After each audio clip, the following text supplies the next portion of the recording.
Al-Quran ada teks dan Al-Quran juga diturunkan dengan konteks.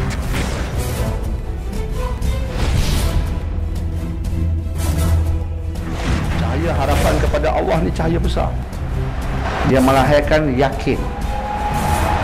Dia melahirkan positive thinking. InsyaAllah, InsyaAllah, I'm going to be okay, InsyaAllah.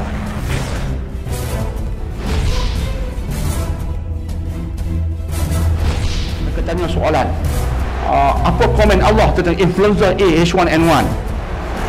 Lah, bukan begitu cara melihat Quran. Quran dia bagi huda. Quran ni bukan buku sains, buku petunjuk Allah.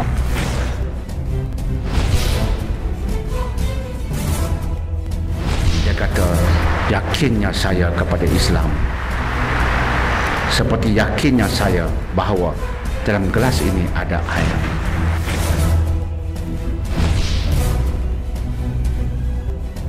Jika orang berkata dalam gelas ini tiada air, saya terus mengatakan you salah, sebab saya yakin dalam gelas ini ada air. Begitulah keyakinan saya terhadap Islam selepas saya mengkaji.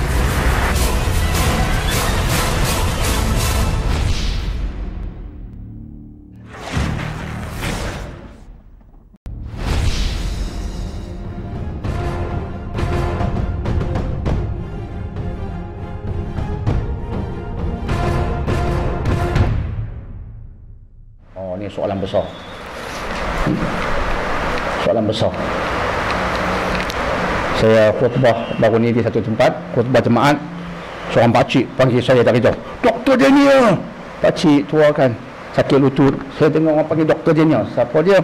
Oh, pakcik, tunggu sekejap, tunggu sekejap. Pakcik ada soalan ni. Okey, ya pakcik, saya tunggu. Dia pun sampai. Tercungap-cungap. Doktor, kawasan saya dua-dua Cina. Baguslah pakcik kan nak tahu hukum. Baguslah pakcik ni. Tapi cungap jugalah dia. Ni kawasan saya ni dua-dua Cina. Saya pakcik. Pakcik dah buat keputusan. Ya pakcik, keputusannya macam mana? Pakcik tak mau keluar. Sebab apa pakcik? Sebab dia dua tak guna Cina. Pakcik kena main kelas nampaknya. Saya terang kat pakcik tu. Baik. Mana-mana pun begitulah orang tanya. Jadi kalau saya diam pun tak boleh ya? Kena jawab. Sebab orang nak bertindak. Agama kata macam mana? Agama kata macam mana? Ada setengah mengatakan kalau kita pangkah non-Muslim, kita berdosa. Pangkah non-Muslim. Non-Muslim lebih tepat kan? Pangkah bukan Islam, calon bukan Islam, berdosa. Sebab itulah kita kena letak calon Islam juga di tempat begitu, supaya orang Islam tak berdosa. Iya ke? Iya ke? Sebab itu ada satu ayat yang sering saya ulang-ulangi di sini. Sekarang dia jadi begitu relevan. Mengapa saya ulang-ulangi? Surah Mumtahanah ayat 8. Surah Mumtahanah ayat 8. Ayat itu mencerita khusus tentang non-Muslim, orang kafir. Ayatnya panjang, saya terjemahkan ruhnya. Allah tidak menghalangmu untuk bertindak dengan dua perkara. Allah tak halangmu bertindak dengan dua ini kepada kafir. Dengan apa? Antabarruhum wa tuqsitu ilaihim. Allah tak halangmu buat dua ini pada mereka. Apa dia? Buat baik dan berlaku adil. Allah arahkan kita buat baik dan berlaku adil kepada non-Muslim.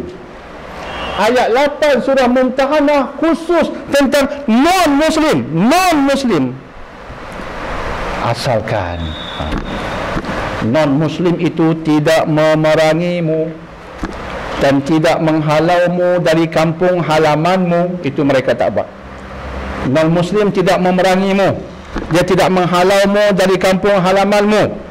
Macam di Malaysia ni jelas itu non-Muslim tak lakukan, sebab mereka adalah warga negara Malaysia.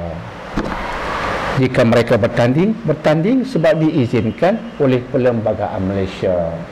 parti mereka disahkan boleh bertanding. Maksudnya mereka sedia tunduk pada perlembagaan Malaysia, warga negara Malaysia.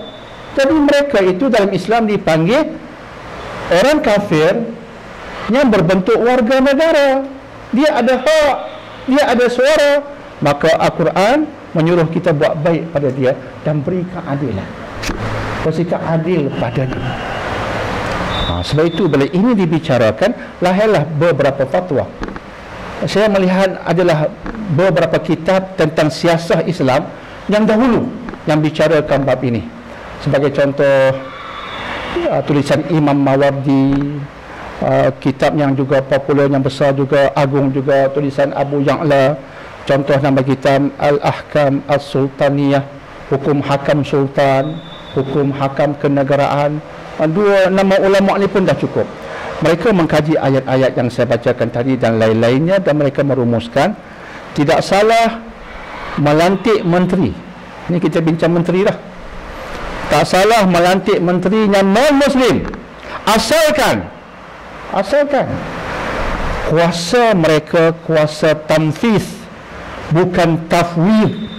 Boleh faham tak? Ada yang belajar bahasa Arab, yang lulus bahasa Arab. Asalkan kuasa mereka kuasa tamfiz, bukan tafwid. Nampak? Ulama ada bincang. Artinya jika non-Muslim dilantik menjadi menteri, kuasa mereka kuasa pelaksana, bukan penentu polisi. Tak apa, boleh. Sekarang kita nak pilih calon bukan menteri, lagi boleh, sebab mereka ada suara. Jika menteri, lagi ada suara, lagi ada kuasa, tapi bukan kuasa penentu dasar.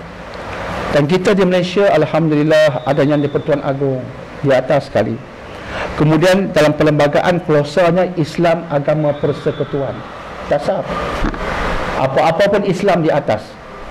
Menteri mana non-Muslim pun tak boleh ubah itu, dia kena ikut Islam agama persekutuan. Islam is the religion of the federation. Saya hafal klausa itu ketika ada satu simposium Majlis Agama Islam, ucap utama oleh wakil raja-raja, iaitu yang teramat mulia Dr. Nazrin. Dia bagi ucapan mewakili raja-raja. Klausa itulah masa itu dilaung-laungkan. Islam is the religion of the federation. Peguam-peguam Islam laungkan, ingat ini, Islam di atas sekali di Malaysia dalam perlembagaan, jangan diubah. Sebab itu PM mesti orang Islam dan sebagainya. Itu memang kehendak Malaysia. Macam mana pun non-Muslim, dia tak boleh mengatasi undang-undang itu. Macam mana pun dia pergi, dia akan duduk di bawah juga, yang di atas sekali kena orang Islam, sebab perlembagaan kita menuntut itu. Dia tak bimbang sangat dah. Dalam Malaysia ni tak bimbang sangat dah. Dia boleh pergi hanya sebagai tanfiz, pelaksana, bukan jadi orang nombor satu, tak boleh. Di Malaysia dia tak layak jadi orang nombor satu.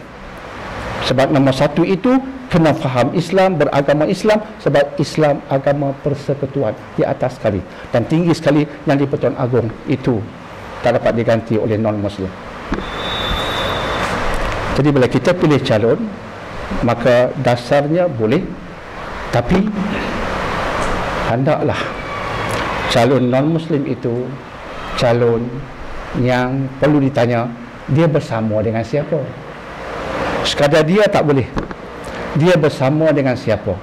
Jika dia bersama dengan golongan yang baik-baik, yang memuliakan agama Islam, dia bersama, maka dia hanya sekadar menolong golongan yang dia bersama itu, yang memuliakan agama, maka tidak ada salah. Itulah yang saya rumuskan demikian, insya-Allah ya. Tapi non-Muslim ada suara berdasarkan Mumtahanah ayat 8. Kita kena adil dengan mereka, sebab mereka juga di Malaysia keluarkan teks sebagainya, dia ada suara. Di dunia Islam dia mengeluarkan juga harta. Kita keluarkan zakat, dia mengeluarkan harta-harta yang sesuai mengikut syariat. Tapi ada harta, maka dia kena ada kedudukan untuk bersuara, sebab dia sudah menyumbang untuk negara. Syariat kena adil.